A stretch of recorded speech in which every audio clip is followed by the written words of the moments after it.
After that day, he became my shadow. He skipped lunch for weeks to buy me rhinestone hair clips.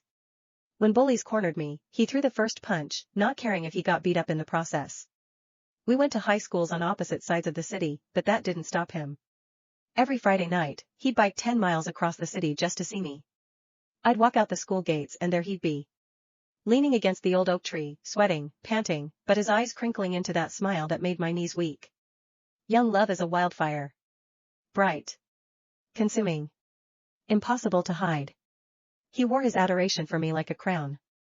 Now? He wore his disgust the same way. But here is the punchline he doesn't know. This scar? The one he can't stand to look at?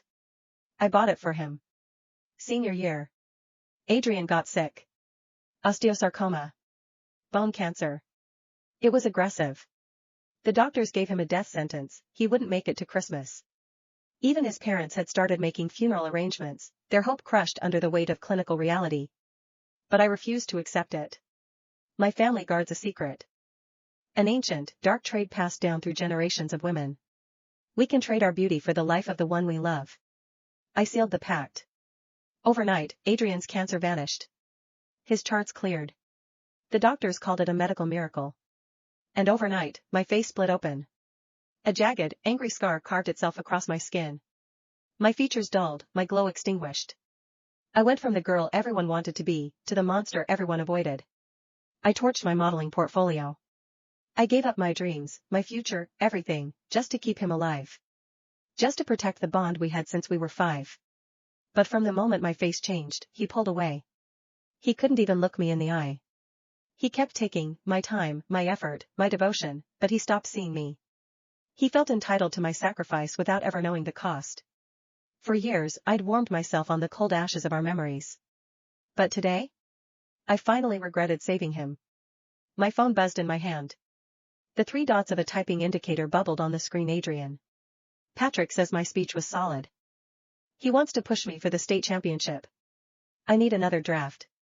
Have it on my desk in 3 days. The tone was familiar. Entitled. Demanding. The same tone he used when he ordered me to fetch his coffee. I let out a cold, sharp laugh. I typed back, my thumbs hitting the glass hard. Are your hands broken? If you can't write your own speech, don't enter the competition. You're pathetic. Block. It was the first time since his diagnosis that I had said no. A rush of adrenaline spiked through my veins, hot and electric. It felt like oxygen. My phone rang instantly. I answered. Evangeline. Did you seriously just block me? Adrian's voice was shaking with rage. What is your problem? Stop acting crazy and write the speech. In the past, I would have folded. I would have worried about his stress levels, his health. Not today. I screamed into the receiver, louder than he ever dared. Who says I can't block you? And who gave you the right to scream at me? I fired back, my voice trembling with suppressed rage. Silence on the other end. He was stunned. He had never heard me raise my voice. The doormat had grown teeth. Listen closely, Adrian. I'm formally telling you, we are done. Don't call me. Don't text me. You're dead to me. I ended the call. I blocked his number.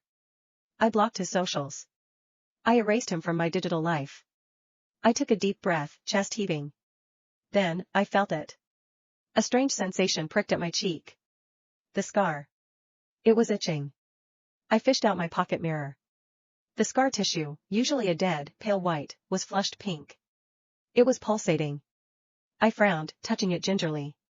It felt warm. But my stomach growled, interrupting my analysis. It was lunchtime. I shoved the mirror back into my bag and headed to the cafeteria. The cafeteria was a war zone. It was the first week of classes, so the upperclassmen were out in full force, aggressively recruiting for clubs and Greek life. Flyers were being shoved into hands, banners were waving, but one table had a crowd that was practically rioting. Trevor, a junior with a reputation for being extra, was standing on top of a table, veins popping in his neck as he shouted. Listen up, ladies. The annual Campus Queen pageant is officially open. Come get your registration forms right here. The winner takes home a massive cash prize and signs a modeling contract with the Augustus Group. The crowd went feral. Hands snatched at the flyers like they were gold bars.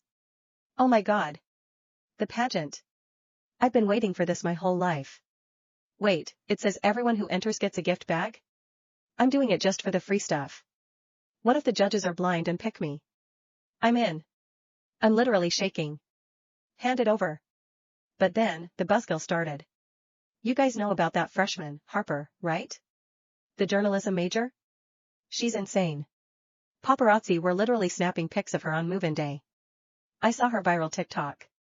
She's stunning. The seniors are calling her the hottest girl to hit this campus in a decade. No cap. I saw her in person. She's dating Adrian, the guy who gave the speech. Honestly? With her in the running, why bother? We're all fighting for runner-up.